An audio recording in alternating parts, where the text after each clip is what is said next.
Eh, Obviamente que tienen el PowerPoint, que es el apunte que manejamos, ¿sí? A ver, la semana pasada, el mes pasado, nos concentramos en algo así como la biografía de Pablo, la vida de Pablo, ¿sí? Para eso yo tengo que resumir, para que se incorpora en este mes, las dos ideas centrales. Miren, vamos a la diapositiva 9.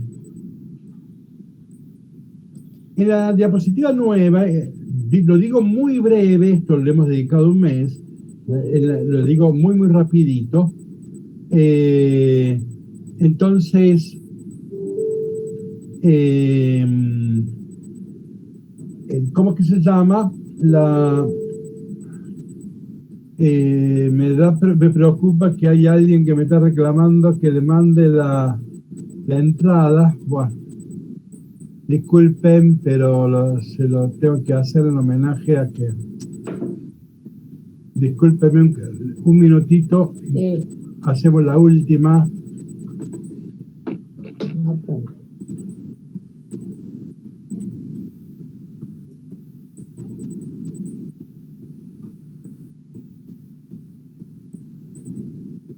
Bueno, disculpen, ya no lo veo más a esto, el que no entró ya. Bueno, entonces, a ver, voy a repetir muy brevemente el contenido de la semana pasada. En la diapositiva 9, ¿qué vemos?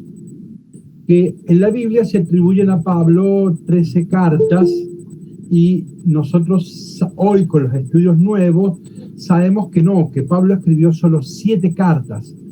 A esas se les llaman las cartas auténticas. Auténtica no en el sentido de verdadero, de veraz. Auténtico en el sentido es que el autor es Pablo. Probablemente él mismo las escribió, o lo más probable es que él las dictó. Pero él es el autor. Este es el primer grupo de cartas, son las primeros 7, se llaman protopaulinas, proto es uno en griego, o auténticas. Después, los discípulos de Pablo, cuando ya Pablo muere en el 60 más o menos, entre el 70 y el 80, unos discípulos de Pablo agregan 3 cartitas más, pero las ponen a nombre de Pablo, las atribuyen a Pablo. Por eso siempre las hemos leído como si las hubiera escrito Pablo. Hoy, utilizando el método histórico crítico, sabemos que es imposible. Entonces son los discípulos de Pablo, segunda generación cristiana.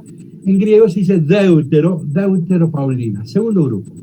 Y el tercer grupo son las tritopaulinas, es la tercera generación, serían los nietos de Pablo, ¿sí?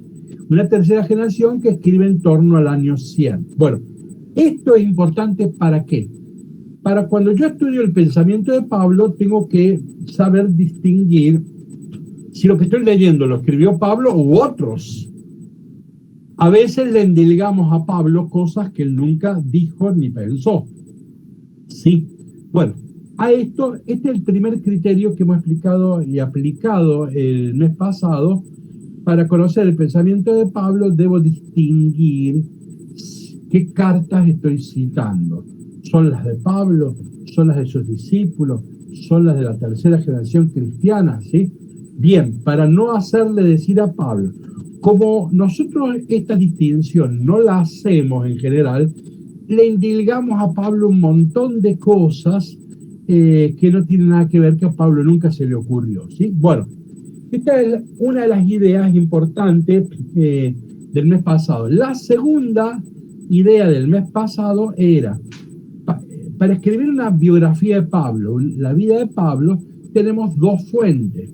Tenemos Lucas, que escribió los Hechos de los Apóstoles, sobre 28 capítulos, le dedica 16, o sea, un montón, hay muchísima información. Lucas nos trae muchísima información. Ahora, Pablo también cuenta parte de su historia. Hay varios textos que son autobiográficos. Entonces, ¿cuál es el tema? No siempre coinciden. Lucas, por ejemplo, habla de la conversión de Pablo, que se cayó, ¿sí? Y Pablo no recuerda eso. Pablo no habla de conversión, Pablo habla de vocación. Bueno, no entro en detalle, le dedicamos un mes. Entonces, ¿qué pasa? Cuando los datos, cuando Lucas y Pablo coinciden, no hay ningún problema. El problema está cuando no coinciden. Entonces, Lucas narra cómo fue el concilio de Jerusalén y Pablo lo cuenta de un modo totalmente distinto. Entonces, cuando no coinciden, obviamente hay que optar por Pablo, ¿sí? Pero no es que, o sea, en general coinciden. Cuando no coinciden, hay que optar por Pablo. Bueno, entonces, y el mes pasado se lo dedicamos a esto porque hemos mostrado una biografía muy alternativa que no es la que conoce el cristiano común. El cristiano común no conoce la biografía que nosotros hemos narrado. No la hemos inventado para nada, hemos tomado las cartas de Pablo, ¿no? Bueno, eso fue lo que dijimos la semana pasada, ¿sí? Ahora voy a tratar vamos a la diapositiva 6. Voy a tratar de resumir la biografía misionera de Pablo, ¿sí? Fíjense en la diapositiva 6. A esto que ahora voy a hablar, le voy a llamar misión dependiente. ¿Por qué? No es que yo le llamo, los estudiosos le llaman misión dependiente. ¿Por qué?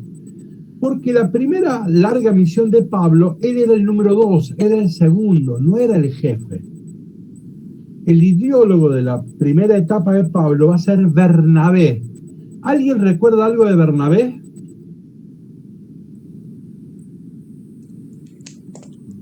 ¿Alguien recuerda algo de Bernabé?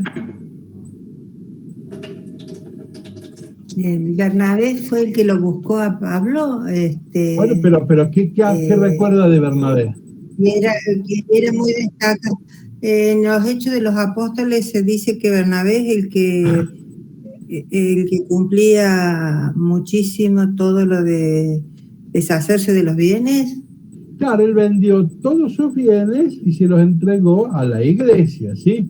Por eso es famosísimo en los Hechos de los Apóstoles. Ahora, ¿qué pasa? Ahora, vamos acá, volvamos al mapa. Entonces, fíjense que tenemos Jerusalén, ahí nace la iglesia, el jefe de la iglesia de Jerusalén es Santiago. Pero miren, arriba está Damasco y arriba está Antioquía, ¿sí? Antioquía es Siria. Ni bien nace la iglesia de Jerusalén, pronto nace una iglesia en Antioquía. Pero la trajo la cigüeña, no fue fundada por ningún apóstol, surgió así, la trajo la cigüeña, apareció una iglesia muy grande, con características muy especiales, y entonces ahí los apóstoles cuando se enteran lo mandan a Bernabé. Y Bernabé se acordaba de un tal Pablo, lo fue a buscar a Tarso, ¿ven dónde está Tarso? Y lo lleva a Antioquía. Y ahí van a estar 14 años juntos. Pablo siempre va a respetar que el líder es Bernabé y que él es el número 2. Por eso todo este periodo se le llama misión dependiente. Y ahora resumo brevemente la biografía de Pablo. Pablo nace en Tarso, mírenlo, es Turquía, en Tarso, una ciudad universitaria muy importante, y ahí al lado está Cilicia, y la familia de él son colchoneros, o sea, son los que reparan tiendas y que trabajan con carpas. Por razones laborales, se presume, la familia de Tarso se traslada a Damasco. Allí en Damasco, Pablo conoce al cristianismo a los 2 años de la Pascua. Conoce a los cristianos y en diálogo y discusión decide hacerse cristiano. Ahí, para Lucas habla de la conversión de Pablo y Pablo habla, no, que él ahí cae en la cuenta que su vocación, que Dios lo llamó desde el vientre de su madre, era ir a predicar a los paganos. Entonces Pablo en Damasco se encuentra con el cristianismo, pero sobre todo el mandato de Jesús que vaya a predicar a los paganos. Entonces Pablo, en Damasco son todos judíos, o hay una comunidad inmensa de judíos. Entonces Pablo se va a Arabia, no está acá, pero está abajo de Damasco, ¿sí? A la altura de Jerusalén, pero el Jordán para allá, para la derecha, ¿sí? Entonces se va a Arabia, en donde ahí la mayoría eran paganos, era una zona con ciudad, pero también semidesierta. La gente necesita que un tipo sepa armar carpas. Entonces Pablo, él se va y hace una misión de él a los paganos durante 3 años.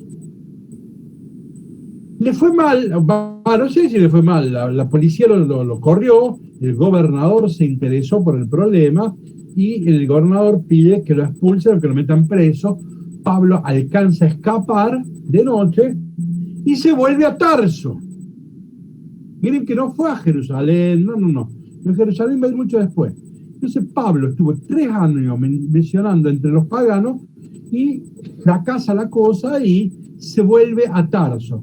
Ahí es cuando Bernabé tiene que ir a Antioquía y se acuerda que hay un tal Pablo que era un buen misionero.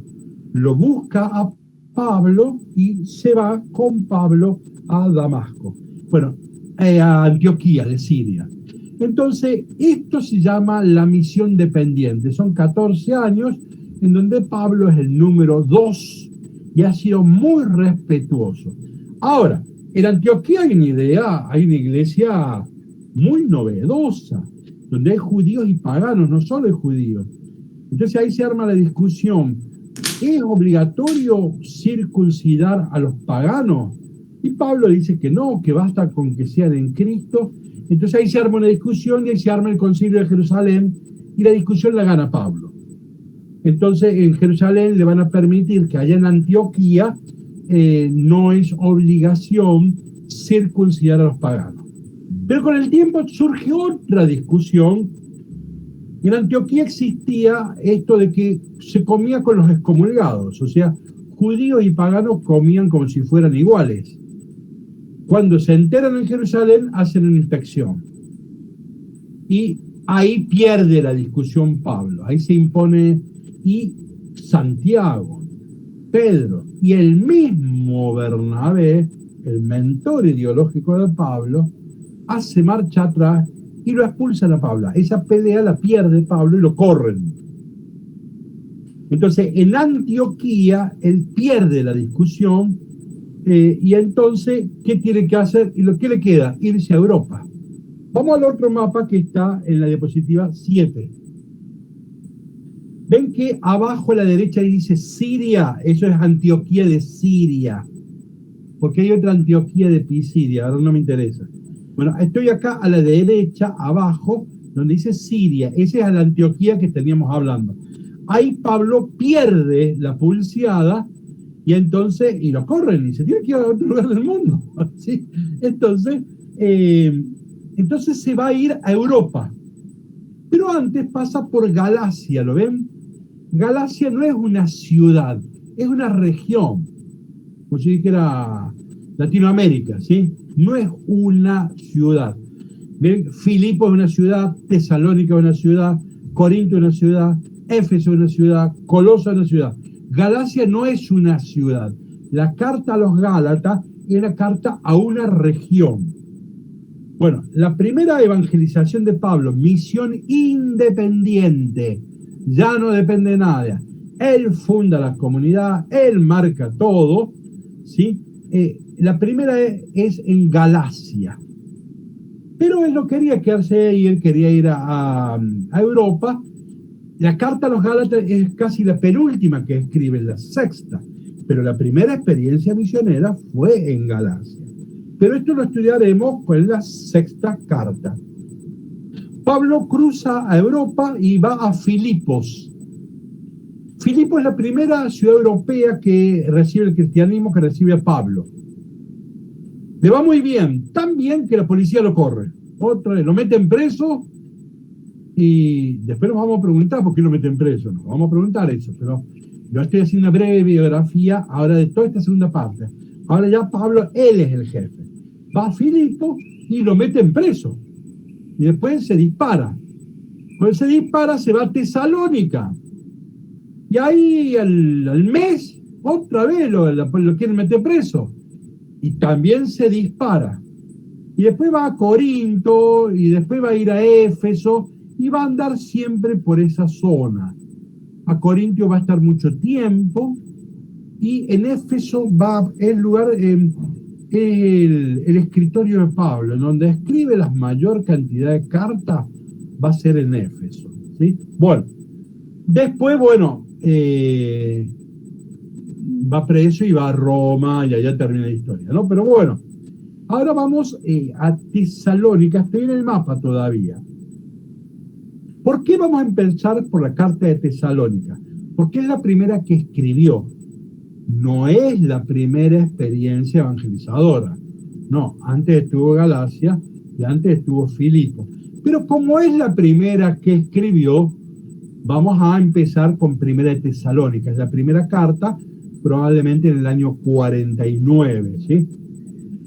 Después vamos a ver la de Filipos, aunque Filipos fue anterior, pero la escribe después de Tesalónica, ¿sí? Entonces, yo voy a tratar de seguir el orden de las cartas según las habría escrito. ¿Estamos?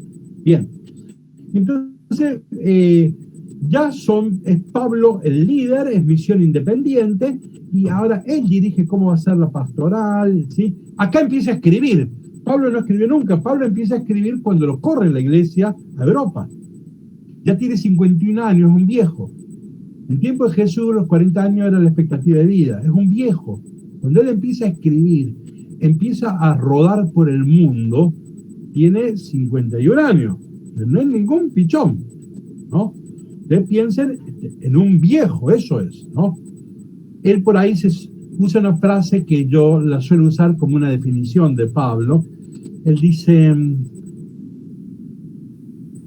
llevamos un tesoro en vasijas de barro. Esa expresión de Pablo yo se la aplico a él, ¿no? Pablo llevaba un tesoro, el Evangelio, en vasija de barro. Era un viejo, era chueco, casi que no veía, no sabía hablar. Pablo tuvo que predicar y casi era tartamudo, no sabía hablar, ¿no? O sea, era una vasija de barro, ¿está claro? Pablo lleva un tesoro en vasija de barro, ¿no? Bueno, me interesaba que quede claro, bueno, ahora sí estamos hablando del Pablo, ¿sí? El que todos conocemos. Bueno, para arrancar el estudio de las cartas, vamos a la diapositiva 2. Me pareció bueno citar un texto de Nietzsche. Nietzsche es un filósofo alemán, del cual tiene mucha fama, ha sido muy difamado. Por algunos aspectos es cierto, pero hoy y la posmodernidad lo está rescatando muchísimo y parece que este filósofo hay muchísimos que rescatar, ¿sí? Hay muchísimos que rescatar, hay muchísimos que comprender y perdonar, y sí, parece que también ha dicho disparates, ¿no? Bueno, pero dejo a eso al margen, que eso expliquen los profesores de filosofía, ¿no? Pero de un librito de él que se llama El Anticristo, maldición sobre el cristianismo, habla de Pablo. Es muy interesante porque habla de Pablo. ¿Alguien que quiera leer diapositiva 3? Contemos la verdadera historia del cristianismo. Ya la palabra cristianismo es un equívoco. En el fondo no hubo más que un cristiano y este murió en la cruz. El evangelio murió en la cruz. Lo que a partir de aquel momento se llamó evangelio era lo contrario de lo que él vivió, una mala nueva, un disangelium. Bueno, evangelio es buena noticia, es bueno o bello. Y angelos fue un gobernador de Córdoba, chiste. Angelos es anuncio. Entonces, evangelio es una buena noticia. Ahora dice Nietzsche, que ha estudiado bien, lo ha entendido a Pablo, dice: Pablo en realidad entrega un disevangelio, una mala noticia, una pésima noticia. ¿Por qué? Porque ¿qué es un evangelio? Es la resurrección, la vida. ¿Qué es un disevangelio? Poner en el centro la cruz. Y hoy sabemos que Pablo es el teólogo de la cruz. Fíjense cómo Nietzsche se dio cuenta que Pablo ha leído bien y entonces capta, dice: Pablo es el teólogo de la cruz. Otro lector que quiera leer diapositiva 4, por favor. A la buena nueva siguió de cerca la pésima nueva, la de Pablo. En Pablo se encarna la antípoda del portador de la buena nueva. Hay que ver lo que este lista sacó, sobre todo Redentor, lo clavó en su cruz. Bien, creo que Ana María Argüello tiene prendido el micrófono, si no me equivoco. Sí. Bien, entonces ven, Disvangelio, Pablo es el teólogo de la cruz. ¿Otro lector que quiera leer la diapositiva 5? Pablo simplemente situó el centro de gravedad de toda aquella existencia detrás de dicha existencia, en la mentira del Jesús resucitado. En el fondo, no le servía la vida del Redentor, precisaba la muerte en cruz, amén de algo más. Bueno, nada más que cuál es la idea central del pensamiento de Pablo, ¿no? 1 Corintios 1:23, nosotros predicamos un Cristo crucificado, ¿sí? Entonces es el teólogo de la cruz, ¿no? Bueno, pero vamos, todo esto es una introducción, vamos ahora propiamente, la diapositiva 9, están estas cartas que mostramos. En principio, este curso, lo mínimo, el objetivo mínimo es estudiar las 7 cartas que él escribió. Si vamos bien en el tiempo, trataremos de estudiar las otras también. Aunque no las escribió Pablo, pertenecen a la escuela paulina y tienen su valor, tienen su importancia, ¿sí? Entonces, pero bueno, eso será según los tiempos, ¿sí? Bueno, vamos a la diapositiva 12.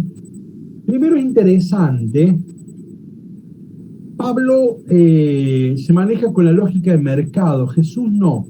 Jesús nunca fue a una ciudad grande, Jesús siempre le gustaban las aldeas pequeñas. En cambio, Pablo, como quiere expandir el cristianismo, va a lugares centrales y decisivos. Siempre va a ir a ciudades, puertos, ciudades donde hay muchísima gente. Mira, en Tesalónica, 100.000 habitantes. ¡Epa! En el mundo antiguo, una ciudad tenía 1.000 habitantes, una ciudad grande, 100.000 habitantes. Capital de la provincia de Macedonia. El Imperio Romano se organizaba en provincias. Cada región era una provincia. Nosotros estamos familiarizados con la provincia de Asia, Turquía, por Juan, el Apocalipsis, etc., ¿no? Esta es la provincia de Macedonia. Es importante porque ahí residía el gobernador y la burocracia estatal. Es un lugar político muy importante. Tiene un puerto importante que le brinda prosperidad, riquezas. Y el último punto, la ruta comercial más importante, que se llama Vía Ignacia, pasaba justo por allí. O sea que es un lugar comercialmente estratégico. Fíjense la diapositiva 13, ahí está dibujado la Vía Ignacia, ¿sí? Y cómo atraviesa del oeste al extremo oriente, ¿no? Diapositiva 14, una foto actual de la Vía Ignacia. Diapositiva 15 también. Bueno, para introducirnos, ustedes conocen esa frase, un texto fuera de contexto es un pretexto. Por lo tanto, para entender un texto, una carta, hay que situarse en el contexto. Bien, acá vamos a leer Lucas, vayamos buscando la Biblia, no lo transcribí, me olvidé, no lo puse al texto de Lucas, así que abramos la Biblia, y Lucas en el capítulo 17 cuenta cómo fue la llegada de Pablo y la fuga de Pablo en Tesalónica, ¿sí? Cómo fue la experiencia pastoral, misionera de Pablo, y es clave esto, o nos ayuda muchísimo para situarnos y la comprensión de la carta, ¿sí? Entonces, quien quiera leer, por favor, Hechos de los Apóstoles, capítulo 17, 1 al 8, por favor. Atravesaron Anfípolis y Apolonia y llegaron a Tesalónica, donde los judíos tenían una sinagoga. Pablo, que de costumbre se dirigió a ellos y discutió durante 3 sábados, basándose en las Escrituras, Explicaba los textos y demostraba que el Mesías debía sufrir y resucitar de entre los muertos. Y el Mesías, afirmaba, es este Jesús que yo les anuncio. Algunos se convencieron y se unieron al grupo de Pablo y de Silas, lo mismo que un gran número de adoradores de Dios, de paganos y no pocas mujeres influyentes. Llenos de envidia, los judíos... Paremos allí. ¿A quiénes llegó el mensaje de Pablo?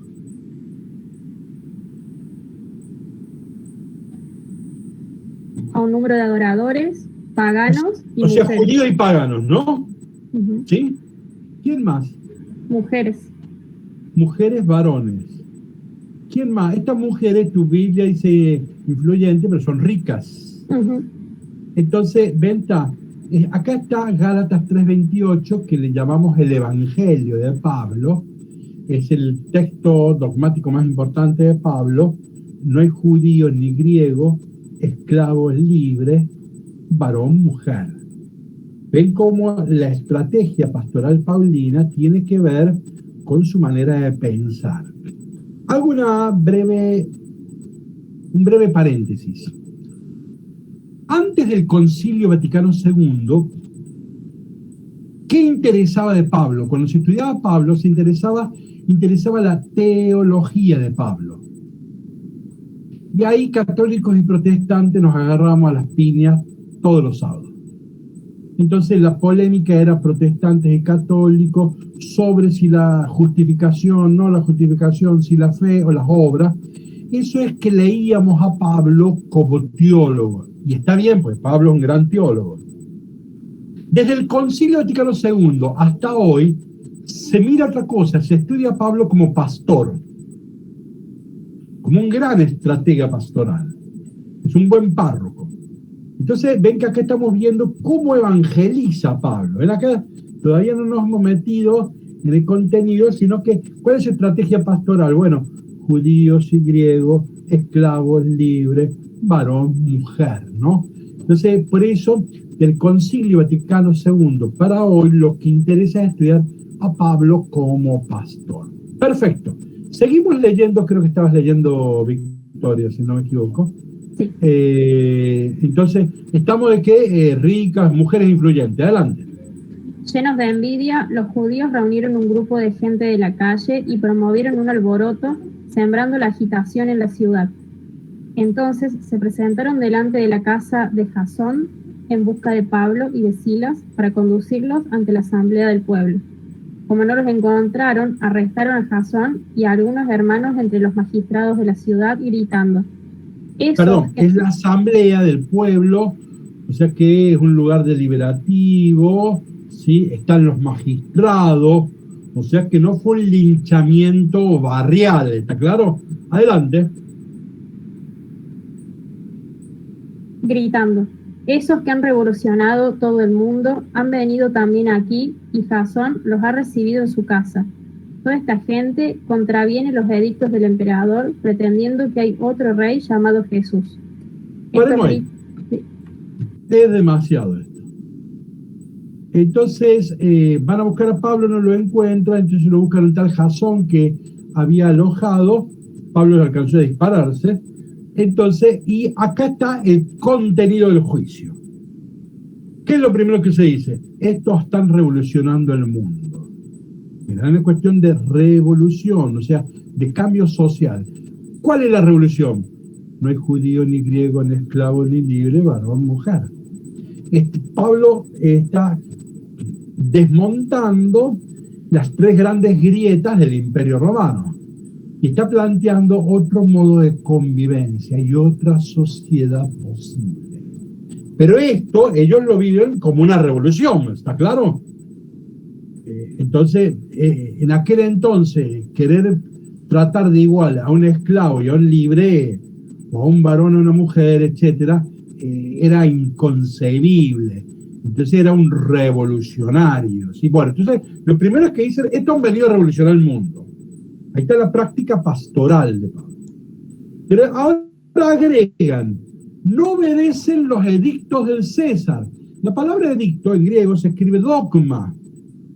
Recuerden que en el Imperio Romano, cuando Roma deja de ser una república y pasa a ser un imperio, se diviniza el imperio. Ahora el emperador es el pontífice máximo, es un hijo de Dios y gobierna a través de dogmas.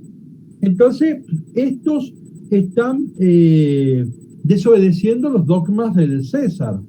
Y dicen, creen que en otro señor, dice, ¿cómo es esa última frasecita? Vicky, el último... Pretendiendo que hay otro rey llamado Jesús. Pretendiendo que hay otro rey llamado Jesús. Esto es muy grave. Ustedes conocen la palabra, la expresión delitos de lesa humanidad. La conocen muy bien. Pero acá es otra cosa. Son delitos de lesa majestad contra el rey, el emperador. Estos no obedecen los edictos, los dogmas del César, y estos hablan de otro señor. Entonces, ven, es gravísimo, ¿sí? Son delitos de lesa majestad. Por supuesto que hay que crucificarlo. Pablo zafó. Bien, entonces,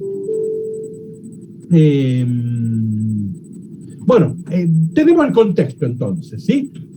Ven el lío que ha armado Pablo y por eso lo van a perseguir y en este caso no lo alcanzan, no lo meten preso, se dispara. Ahora vamos a la diapositiva 18. Miren la diapositiva 18. Fíjense, ahí le puse las citas, cuántas veces en Tesalónica Pablo llama a Jesús Señor, en griego es Kyrios, Señor. 13 veces, en una carta breve, 13 veces se presenta a Jesús como Señor. ¿Por qué? Porque el Señor es el emperador. Entonces acá hay dos señores.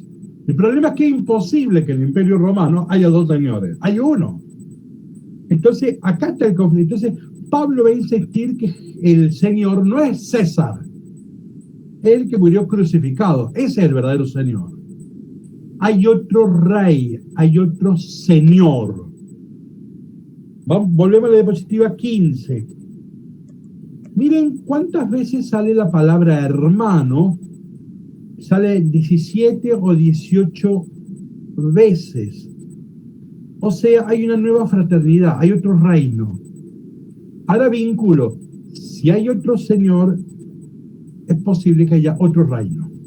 Si hay otro rey, puede haber otro reino. ¿Está? Porque Cristo es un nuevo rey, podemos pensar un nuevo reino, una nueva convivencia social. ¿Está? Fíjense que con estas dos ideas uno tiene uno de los núcleos de Pablo. Falta una idea para decir que está todo Pablo. No está todo Pablo. En Primera Tesalónica. Pero el gran núcleo de Primera Tesalónica está acá. Falta una idea que no me quiero adelantar. Pero uno puede comprender toda la carta desde estas dos palabras. La palabra Señor y la palabra hermano, ¿no? Entonces, y ven que se corresponde el texto con el contexto, ¿sí? Bien. Para aprovechar que volvamos a la diapositiva 16 y vamos a buscar alguien que quiera leer Primera de Tesalónica capítulo 2, los versículos que señalamos.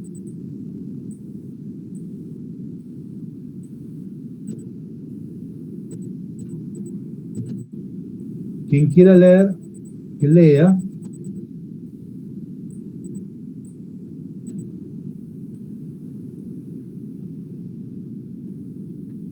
Ustedes saben muy bien, hermanos, que la visita que les hicimos no fue inútil. Fíjense, ya dijimos que Pablo usa mucho la palabra hermano. A ver, imaginémonos que nos piden que escribamos el perfil de un párroco, o el perfil de un catequista, o de un líder barrial. Nos juntamos y decimos, bueno, ¿cómo debiera ser un líder barrial, no? ¿Cómo debiera ser el liderazgo? Bueno, Pablo en primer lugar nos trata de hermanos, o sea, de iguales. Hermano es una metáfora horizontal, ¿no? Somos iguales. El otro versículo, Vicky. Como recordarán, los hemos exhortado y animado a cada uno personalmente como un padre a sus hijos. Otra metáfora que la junta Pablo, en realidad hay una incoherencia, pero la metáfora se permite, es la de un padre, ¿no? Y Pablo se considera verdadero padre de estas comunidades. Él es el que las parió, él las concibió, y va a ser un padre celoso, ¿no? Entonces la otra metáfora del párroco, del líder social, del catequista, del dirigente, podría ser la de padre, que es una buena metáfora. Lee la otra diapositiva, por favor, Vicky. Al contrario, fuimos tan condescendientes con ustedes como una madre que alimenta y cuida a sus hijos. Bueno, ahí a mí me hace ruido. Yo nunca me presentaría como madre, ¿no? No, a mí no me sale, ¿no? Hay gente que sí le sale perfectamente, ¿no? A mí no. Pero entonces es interesante cómo Pablo pone la palabra padre y pone la palabra madre, que sabemos que son dos cosas diferentes. Son dos matices bien diferentes. Entonces ven, el liderazgo que va a tener Pablo, que va a ejercer, tiene esta riqueza de la diferencia. La igualdad, hermanos, y el líder como dador. El padre es un dador, la madre es un dador, ¿sí? Son personas que solucionan problemas. El papá y la mamá resuelven problemas. Son dadores. Y están en la línea de lo vertical. La fraternidad está en la línea horizontal. Padre y madre es línea vertical. Pero ahora vamos al versículo 17. Lo voy a leer yo, porque yo sigo una traducción que no es común. Después, cuando muestre la bibliografía, lo voy a señalar. La diapositiva, el versículo 17, se traduce más o menos así. En cuanto a nosotros, hermanos, separados de ustedes, como huérfanos, acá se presenta como huérfano. ¿Qué es un huérfano? Un necesitado. El líder es un pobre tipo. El líder es un necesitado, no es solo un dador. El líder no es solo un mesías, alguien que resuelva problemas. El líder tiene sus carencias. Y un verdadero líder debiera tener conciencia, y la gente no debiera complicarse si el hombre tiene sus defectos, sus carencias, ¿no? Pero es interesante. Entonces, hay una metáfora horizontal, hermanos. Hay una que es vertical, de arriba hacia abajo, que es padre y madre. Pero hay una que es de abajo para arriba, que es la de ser guacho. Huérfano, en el lenguaje común en Córdoba, a veces se usa como guacho, ¿no? Entonces, ser un dependiente uno. Bueno, es interesante a la hora de hacer es una buena reunión pastoral con el Consejo Pastoral, leer el capítulo 2 y ver qué es un consejo pastoral, qué es un párroco. Puede ser una buena dinámica, lo van a apreciar mucho. Bueno, dejamos eso y... Padre, disculpa, el versículo 7 no lo leímos ahí, no estaba indicado también en la placa. Sí lo leímos. Ah, sí lo leímos. De la madre. Es la expresión madre, ¿sí? A mí me figura acá, versículo 7 dice: si bien como apóstoles de Cristo teníamos el derecho de hacernos valer, o no, o estoy equivocado. Seguí leyendo. Pero después sigue. Al contrario, fuimos tan condescendientes con ustedes. Perfecto, yo lo estaba esperando desde más arriba, está bien. Bueno, vos desarrollás, pero bueno tu aporte, porque dice: yo como apóstol tenía libertad de ustedes tratarlos como vasallos. Claro. Sin embargo, ¿sí? O sea que bueno, está bien el aporte, ¿no? Bueno, entonces, estamos en la introducción. Entonces, esta es la primera carta de Pablo, y Pablo siempre va a ser perseguido porque tiene un discurso que Lucas ha dicho que es revolucionario, que va a desestabilizar, que básicamente él anuncia un nuevo rey, por lo tanto es posible un nuevo reino. Ese sería un buen resumen de Primera de Tesalónica. Para contextualizarnos, vamos a la diapositiva 19. A ver, hago otro paréntesis. Yo dije que hasta antes del concilio, cuando se estudiaba a Pablo, se lo estudiaba como teólogo. Y ahí nos peleábamos católicos y protestantes. Del concilio a hoy, yo dije que se estudia a Pablo como pastor, como una estratega pastoral, ¿sí? Entonces, como una estratega pastoral. Por eso va a las ciudades más importantes. Fíjense, no puede volver a su ciudad, invéntalo de la carta. Ahí nace el Nuevo Testamento. Con Pablo en Primera Tesalónica nace el Nuevo Testamento. El primer escrito. Entonces, pero es rápidamente una estratega pastoral. No me dejan ir a esa ciudad, les mando una carta, ¿sí? Bueno, entonces digo que del concilio hasta hoy se estudia a Pablo como pastor.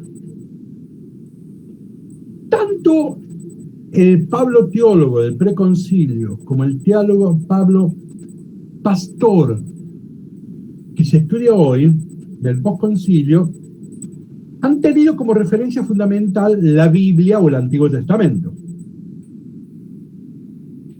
Pero desde los años 80, 90 para acá, hay una nueva clave hermenéutica de Pablo, que es verlo a Pablo inserto en diálogo con el Imperio Romano.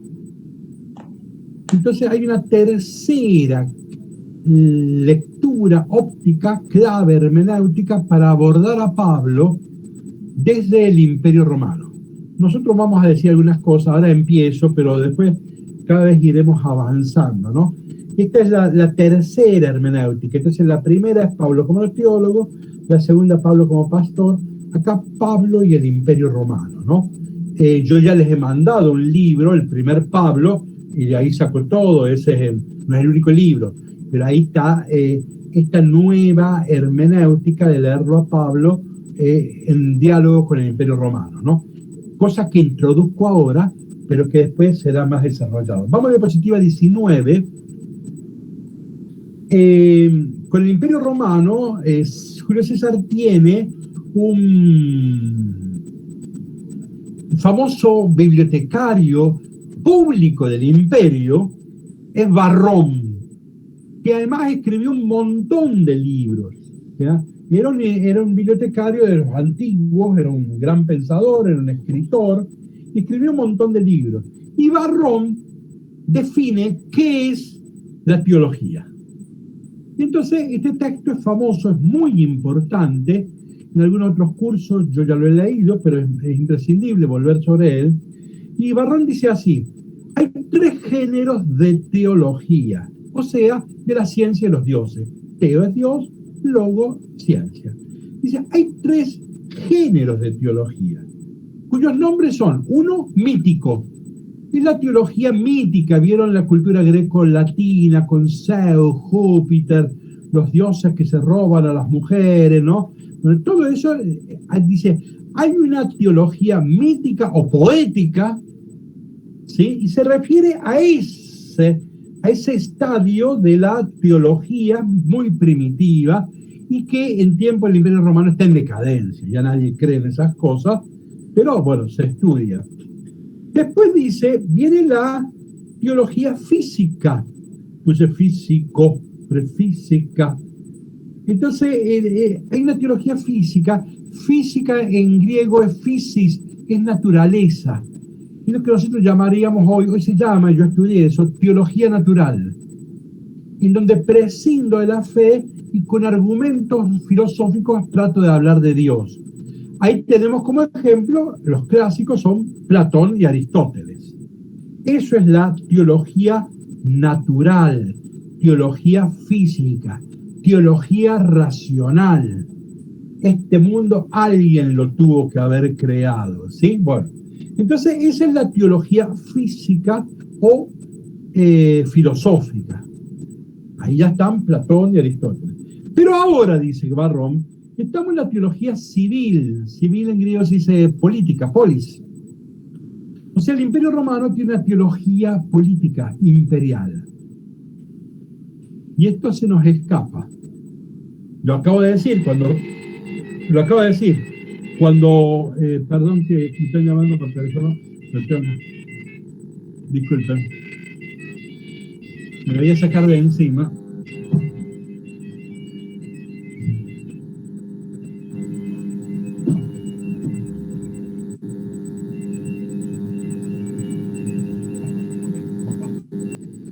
Y esto es muy, muy importante. Fíjense que la tradición cristiana no usó la palabra teología. El uso de la palabra teología es moderna. San Agustín nunca usó, precisamente San Agustín hace un estudio sobre este texto de Varrón y por eso dice que el cristianismo no tiene teología, no hay que ubicarla como una teología más. Santo Tomás de Aquino, siglo XIII, tampoco usa la palabra teología, o sea que la palabra teología es moderna. ¿Por qué? Porque en el mundo antiguo, por lo menos hasta el siglo XIII, todo el medioevo, la palabra teología era teología política, era otra cosa.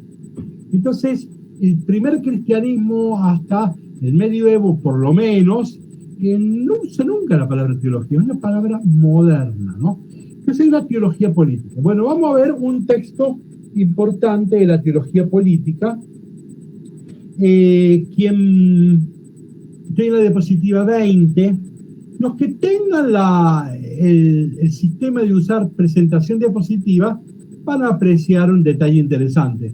Quienes no lo tengan, no se hagan ningún problema. Ahí está el texto y abajo hay una imagen que es una piedra y ahí está labrado este texto, ¿sí?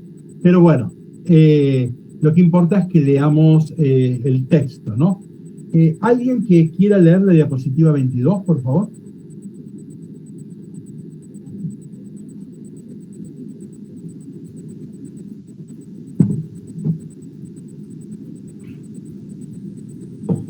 Mientras se deciden, este texto que vamos a leer es el 9 antes de la era cristiana, 9 años antes de que nazca Cristo, ¿sí? Pablo va a escribir el 49 de la era cristiana. Este es 9 años antes, ¿sí? Adelante, no existía el cristianismo. Adelante, alguien que lo quiera leer. La Divina Providencia. Perdón. Dale, ahí, léala, no hay problema. Dale, Leonel, ya te dejo de leer. La divina providencia ha suscitado a César Augusto, la gracia de un Salvador que acabó con la guerra y organizó la paz y el retorno de la prosperidad. Y puesto que el aniversario del Dios marca para el mundo el perdón, comienzo... estás en otra diapositiva. Estoy en la diapositiva 20. Ah, 22, yo la había entendido. Todo está en la 20, Puesto que la providencia... ¿no? En la 20. Bueno, adelante.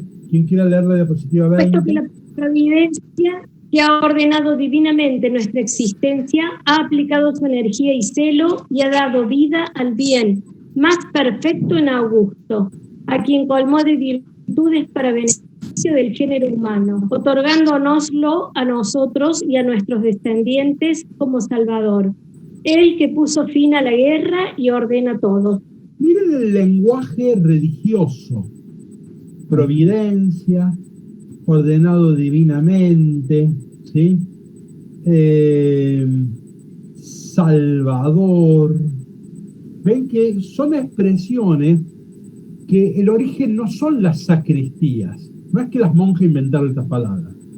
Ya son la teología política. Así se hablaba en tiempo del Imperio Romano. El cristianismo va a nacer este tiempo. Entonces, estas palabras no las inventa el cristianismo. El Salvador era el César. Soter, el Salvador es el César. Entonces, ven que el lenguaje es teología. Nosotros creemos que este es un texto cristiano, que esto lo escribió una monja. No, esto es teología política. Seguimos leyendo. Adelante, quien quiera leer.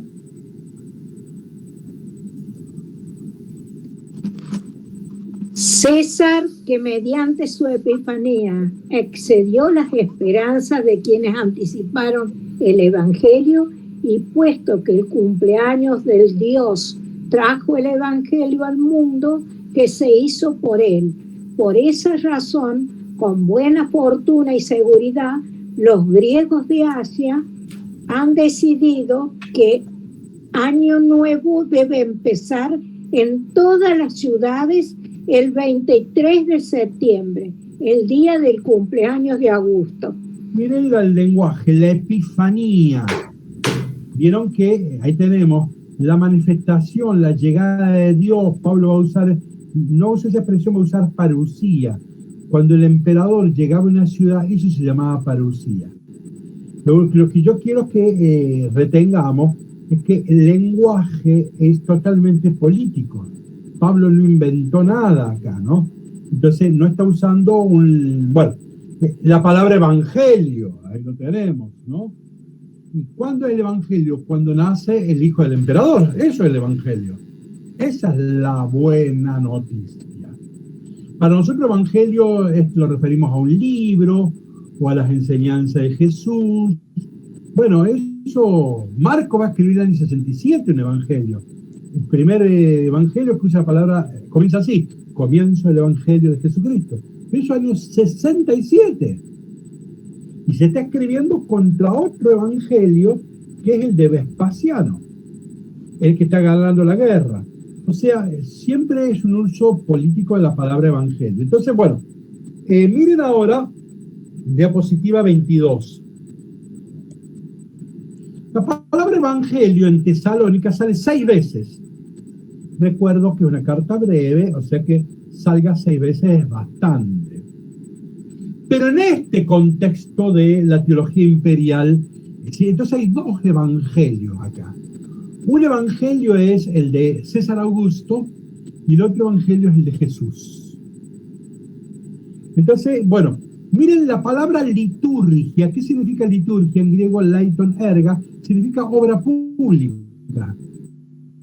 Si uno construye un barco, eso era la obra pública, eso era liturgia. Nosotros creemos que es una cuestión de sacristanes. Por ejemplo, cuando los actos patrios del 9 de julio, 25 de mayo, en el Imperio Romano, los actos patrios no estaba el emperador y había que desfilar delante de él y homenajearlo. Eso se llama liturgia. Esa es la liturgia romana, ¿sí? Entonces, epifanía, liturgia, evangelio, salvador, teología, todas estas cosas, quiero insistir, es un lenguaje tomado de la teología política. Por eso vamos a tener que hacer siempre alguna referencia, porque Pablo nació en esa cultura. Él no inventa estas palabras, él se las apropia, las va a resignificar, por supuesto, pero al resignificarlas tiene como contexto y referencia la teología imperial. Miren la diapositiva 23. Este es un dólar, el denario. ¿Se acuerdan que cuando a Jesús le preguntan, Señor, ¿es lícito pagar el tributo al César? Jesús le dice, ¿qué hay en tu moneda? Una lástima que ahí, en la homilía, hay que poner una diapositiva donde se vea esta moneda. Porque la gente, porque en el Evangelio no te pone una moneda, te pone el dibujito. Jesús dice, ¿qué hay en la...? Y había esto. ¿Y qué es? ¿Vieron qué es un dólar? ¿Cómo es la frase del dólar? En Dios confío, ¿no? Bueno, siempre el dinero fue una estampita. El templo fue un banco. O sea que eso es importante tenerlo en cuenta, ¿no? Entonces, fíjense, el dólar en tiempo de Jesús, ahí primero leo en latín, que parece que es cierto, Tiberius César Divus Augusti Filius, que es Tiberio César Augusto, hijo del divino Augusto. Bueno, ven que la moneda es una estampita, un dólar es una estampita, ¿no? Bueno, ven cómo, claro, por eso ven que no se podía entrar con esta plata para hacer un sacrificio en el templo, porque esto era esto era idolatría, está claro, esto era tener una imagen.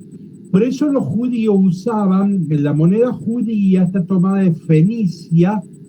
Los fenicios tenían una moneda que era con plantas. Entonces no había adoración de imagen. Entonces, cuando uno iba a hacer un sacrificio, llevaba un dólar y el rabino te entregaba un fenicio, ¿sí? Y seguramente que ahí se hacía la diferencia, ¿no? Pero bueno, Entonces, bueno, esto es lo importante, el contexto en donde escribe Pablo, a dónde va a misionar Pablo. Pablo está en Europa, está en otro mundo, no está en Jerusalén, Pablo, ¿no? Entonces, entonces, miren ahí diapositiva 24, una imagen de una foto de Tesalónica hoy. La 25 es la misma, pero esto es importante porque en la cultura greco-latina hay dos instituciones culturales básicas.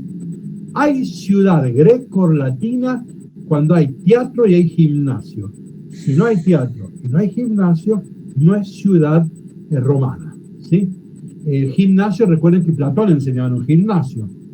Platón no era el nombre, era la cargada, él era un buen deportista, entonces como tenía los omóplatos muy desarrollados, vieron que uno dicen cabezón, otros dicen narigón, bueno, a Platón le decían, bueno, Platón, por el desarrollo de sus omóplatas, ¿no? Bueno, pero él enseñaba en un gimnasio. Ahora, la palabra gimnasio, gimnos, significa desnudo. Los israelitas no iban al gimnasio porque los paganos se les burlaban porque tenían cortado ahí, entonces parecían menos hombres. Entonces ve, es un lugar de identidad greco-latina el gimnasio. El teatro también. Otra cosa típica del Imperio Greco-Romano va a ser el teatro, ¿no? Piensen ustedes que Jesús, que trabajó toda su vida en Séforis, ahí había teatro. O sea, Jesús, como obrero de la construcción, estuvo haciendo el teatro. Fíjense que Jesús va a usar la palabra hipócrita, que es una palabra del teatro. Hipócrita es la máscara. Si yo quiero actuar de Napoleón, tengo que ponerme una máscara, porque si no te dicen, no, este es el padre Juan Manuel, este no es Napoleón. Entonces, uno tiene que usar una máscara. De ahí viene la palabra hipócrita. Entonces, vieron que en Mateo, allá en el capítulo 23, 7 veces sale hipócritas. O sea, cuando escribe Mateo en el año 85, se ve que ya el mundo cultural del teatro ya había entrado bastante, ¿sí? Bueno, pero estas son las instituciones culturales muy importantes a donde va Pablo. Che, se nos ha hecho la hora y no hemos abierto un solo versículo. Vamos a leer un versículo, por lo menos, que ya lo hemos leído, ya lo hemos explicado, pero para decir que leímos un versículo, ¿sí? La diapositiva 29, miren, ustedes piensen que esta es la primera carta, piensen que este es el primer versículo. O sea, es lo primero que escribió el cristianismo. Acá nace, digamos, la pila bautismal del Nuevo Testamento, es este renglón, ¿sí? Es interesante de caer a la cuenta de eso, ¿no? Y miren cómo dice: Pablo, que es judío, Silvano, romano, y Timoteo, griego. Primero, es un equipo pastoral. Esto no lo escribió Pablo, lo escriben 3. ¿Está? Hay un equipo pastoral. La carta no me la envía el párroco o el obispo, me lo envía el consejo pastoral diocesano. Entonces, ¿ven? Y hay un equipo pastoral pluricultural. Un judío, un romano, un griego. Nosotros sabemos que eso es importante. Pablo, ya lo hemos explicado, tiene 3 nombres: Saúl, judío; Saulo, griego; y Pablo, romano. Sabemos que cuando Jesús le hace encargar la cruz, ¿quién es el que lleva la cruz? Simón de Cirene, padre de Alejandro y padre de Rufo. Simón es judío, Alejandro es griego, Rufo es romano. Cuando Jesús lo clava en la cruz, ponen un letrero en 3 idiomas: hebreo, griego y latín. Claro, son las 3 grandes culturas del mar Mediterráneo. Es una forma de decir, acá hay un pensamiento ecuménico, hay un pensamiento abierto. ¿Ven? Esto que decimos hoy pluricultural, acá hay decía Pablo, de arranque, está planteándose, tiene fuerte vocación ecuménica. No está en Palestina, de allá lo corrieron, no está en la judería. Pablo ahora está en Grecia, ahí se habla con filosofía, hay que hacer un diálogo así con las ciencias y con la cultura. Pablo, Silvano y Timoteo. Saludan a la iglesia, eclesía. Vamos a leer antes de terminar qué es la eclesía. O lo leemos ahora. Saltemos la diapositiva 30. Alguien que quiera leer, ¿sí?, lo que está a la izquierda. Primero arranca diciendo lo que dicen los Hechos de los Apóstoles. ¿Quién quiera leer? Los hechos designan con este nombre, eclesía, ¿no?, a la asamblea legal que debía resolver el conflicto de los artesanos. Este último aspecto podría haber contribuido a crear inquietud en las autoridades civiles que contemplaban a las comunidades de Pablo como tantas otras asociaciones o colegios cuyas reuniones serían al final prohibidas. Lee lo que está en el medio a la derecha. Esta palabra designaba en la antigüedad a la asamblea plenaria de los ciudadanos con derechos en una ciudad. Implicaba una dimensión política de gobierno deliberativo. Esto en términos modernos se llama asamblea constituyente. ¿Conocen esa expresión? Sí. Es eso. Miren que Pablo, cuando habla de iglesia, no usa sinagoga, va a usar la versión griega, que es eclesía, pero tiene como imagen de la eclesía no sujetos pasivos, no borreguitos, sino sujetos activos. Y esto está tomado de Aristóteles. Terminar leyendo, María Elena, el texto de Aristóteles de la política. Las rendiciones de cuentas y las elecciones de los magistrados es lo más importante. Estas funciones, como se ha dicho, en algunos regímenes se confían al pueblo, pues la asamblea, eclesía, es soberana en todas las materias de este tipo. Y en verdad participan de la asamblea y deliberan gentes de pequeñas rentas y cualquier edad. Bueno, ven que volvamos a la diapositiva 29. Pablo, Silvano y Timoteo saludan a la eclesía. Guarda con eso, ¿eh? Las autoridades estaban atentos de todos estos grupos que podrían ser un problema. Ya en tiempo del Apocalipsis a todos estos grupos se los prohíbe a todos. Plinio el Joven dice, prohibimos a todas las asociaciones y colegios, porque sabíamos que generaban lío en general, ¿no? Y en lo que dice Aristóteles, que es la eclesía. Miren, en los 4 evangelios, el único que usa eclesía es Mateo. No es una palabra común, eclesía. Ni Marcos, ni Lucas, ni Juan hablan de la eclesía. Bueno, el que incorpora este texto, en Mateo el 85, es Pablo, ¿no? Saludan a la eclesía de Tesalónica. Estamos en Grecia. Que está unida a Dios Padre. Este es el primer escrito cristiano. No era tan obvio que Dios es Padre. Para nosotros, cristianos del siglo XXI, es un obvio. No era tan obvio. Fíjense que la primera vez que Pablo va a hablar de Abba es en Gálatas 4 y Romanos 85. Gálatas es la 6ª carta y Romanos es la 7ª. Después va a venir Marco en Getsemaní y va a decir Abba, Padre, que pase de te cáliz. Pero en todo el Nuevo Testamento sale 3 veces la palabra Abba. No era tan obvio, ¿no? Bueno, está unido a Dios Padre y al Señor Kyrios, el César, Jesús Cristo, Mesías. ¿Ven? El Señor es al mundo pagano. El Mesías, Jesús es el Mesías, también de los creyentes judíos, es para todos. Llegue a ustedes la gracia, Jaire en griego. Ustedes conocen Eucaristía, ¿no? Jaire es gracia, una palabra típica del mundo griego. Y Shalom, la paz, es la palabra judía. ¿Ven que todo el renglón pareciera químicamente estudiado? Yo no sé si se le ocurrió así, nomás salió, pero cuando uno ahora le estudia, dice, amigo, acá en un renglón lo dijeron todo. ¿Sí? Bueno, es interesante ver cómo arranca esta carta, y cierro, pues se nos fue el tiempo. Vamos a la diapositiva 28. Fíjense que acá hay como una gran inclusión. Este saludo abre y cierra la carta. Los que venimos haciendo los cursos sabemos que hay un modo de escribir en el mundo antiguo, y sobre todo semita, que es inclusión. Del modo que comienzo, así termino, ¿sí?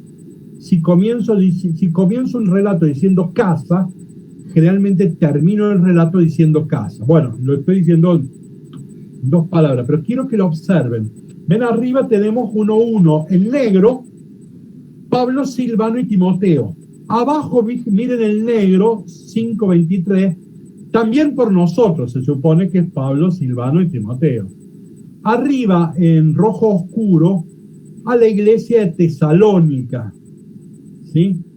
En rojo oscuro, 5:24, el que los ha llamado fiel en iglesia, ¿ven?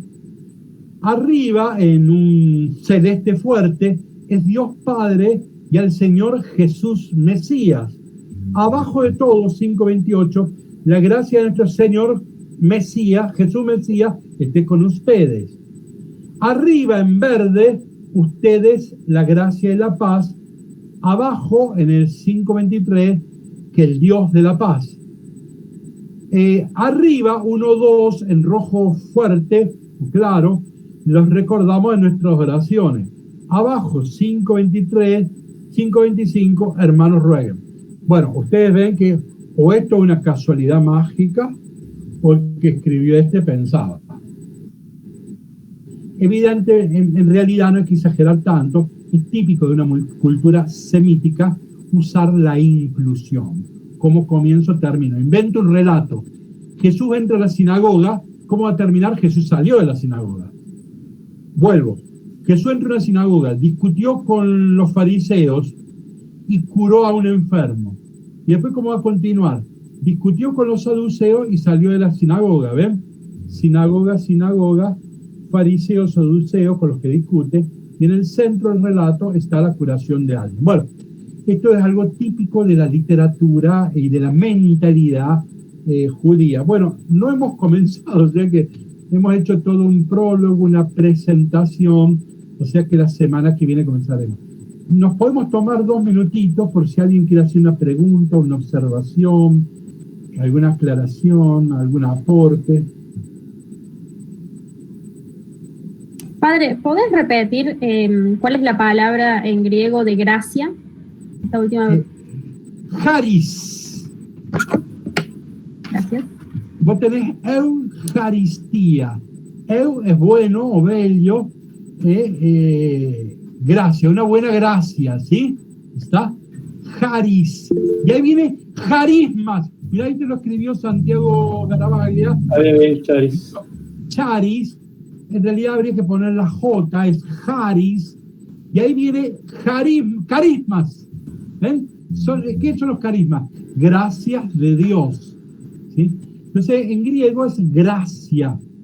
Los saludos son importantes, brevemente.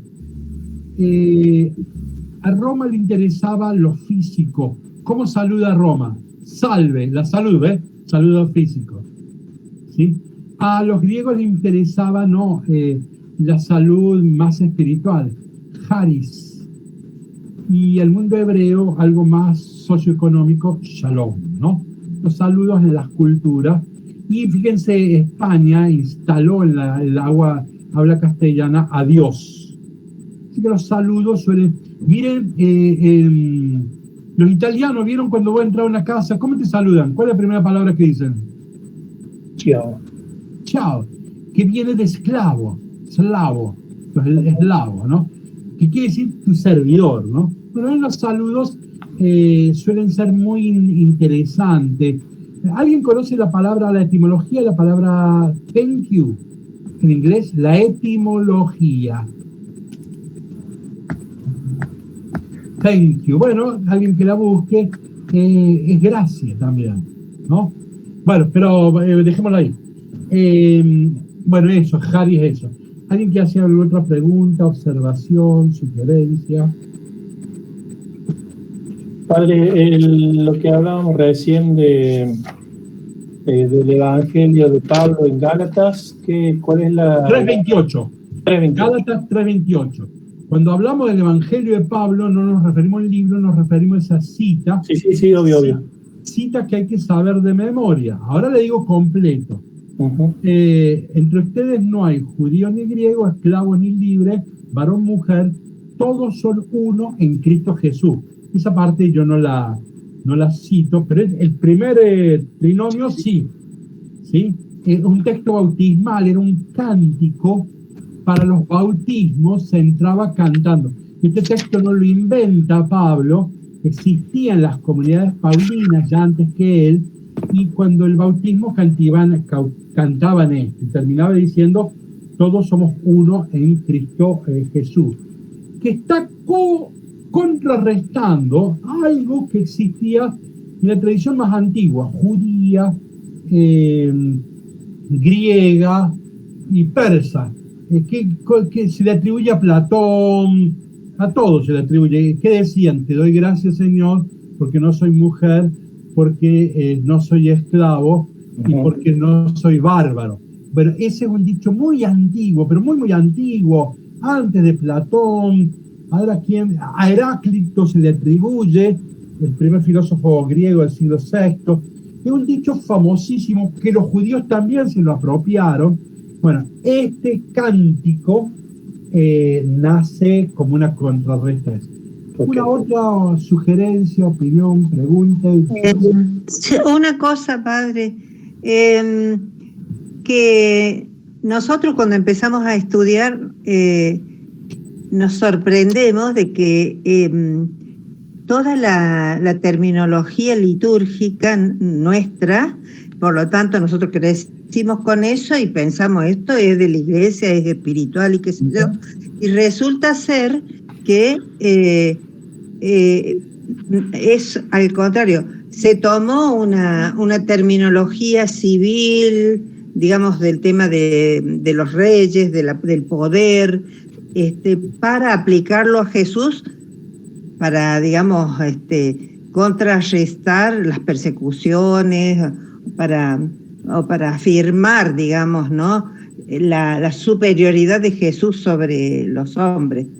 Claro, pero realmente hay muchísima gente que no tiene idea y que les resulta absolutamente, digamos, increíble que estos textos que leímos primero se le atribuyeran a un hombre, que al rey o al hijo del rey o del emperador, ¿no es cierto? Y bueno, es algo que nos falló en la catequesis también, me parece. En la próxima semana voy a incorporar otros textos para ver que todo esto, lo de la encarnación, ya lo tenían. Antes de que naciera Cristo, ya Dios se había encarnado en César. Voy a citarles otros textos para que en esta línea, ¿no? Y miren, los que no son tan jovencitos recordarán en la misa en latín cómo empieza. Vieron que se cantan los Kyries. Kyrie eleison, Christe eleison, Kyrie eleison. Para los más jovencitos, Señor ten piedad, Cristo ten piedad, Señor ten piedad. Kyries. Eso es lo que se le cantaba al emperador. Era el Kyrios. Entonces hay dos liturgias, ¿no? Hay un rey que es de emperador, ¿sí? Y hay otro que es un crucificado, que murió como una rata. Hay dos evangelios, hay dos liturgias, ¿sí? Hay dos reinos, hay dos señores. Esta es la tensión política que va a generar el cristianismo, ¿sí?